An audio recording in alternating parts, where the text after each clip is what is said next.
Hi, today we're going to talk about watering and watering properly.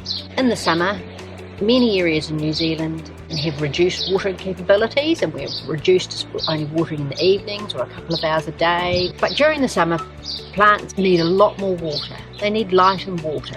And plants with big leaves, such as the zinnia, or even in your vegetable garden, things like rhubarb with huge leaves, need more water.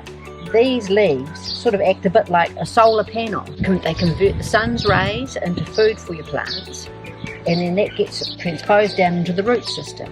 So if they don't have enough water, plants are going to suffer. So knowing how to water is absolutely crucial. Now you might think if you're watering like this and giving those leaves a lovely drink, that the plants are really loving it, and that's enough. But it's not enough at all, because if you notice, right down the bottom here, you can see how these big leaves have kept the plants, the soil underneath the plant, dry, and down here it's still dry.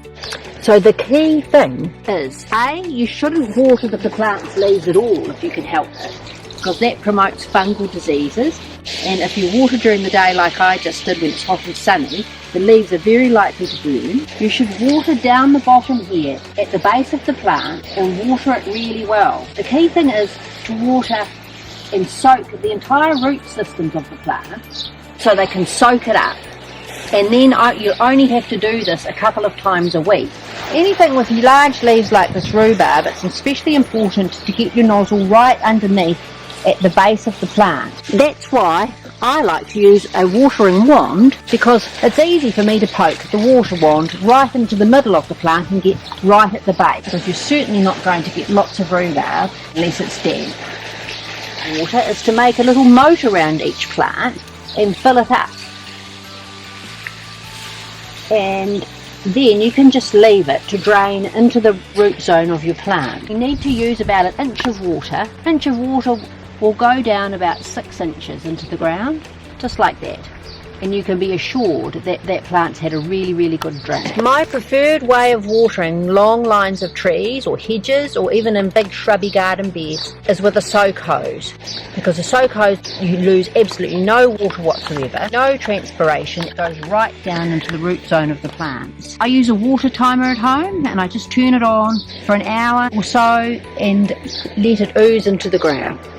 As you can see with my soak hose has to be right up close to the root system, where it'll just ooze right down into the area that you need it most. I have my soak hose right the way along our fruit tree line, and I've joined it in the middle and have the soak hoses going out both ways. Otherwise I don't have enough pressure to get you to the end of each 20-metre length. As you can see, at the end of this raised garden, the penstemons are really suffering, because the soil has got so dry that the water simply won't go in. It sits on top and then it runs off, and it just won't go down into the plant's root system.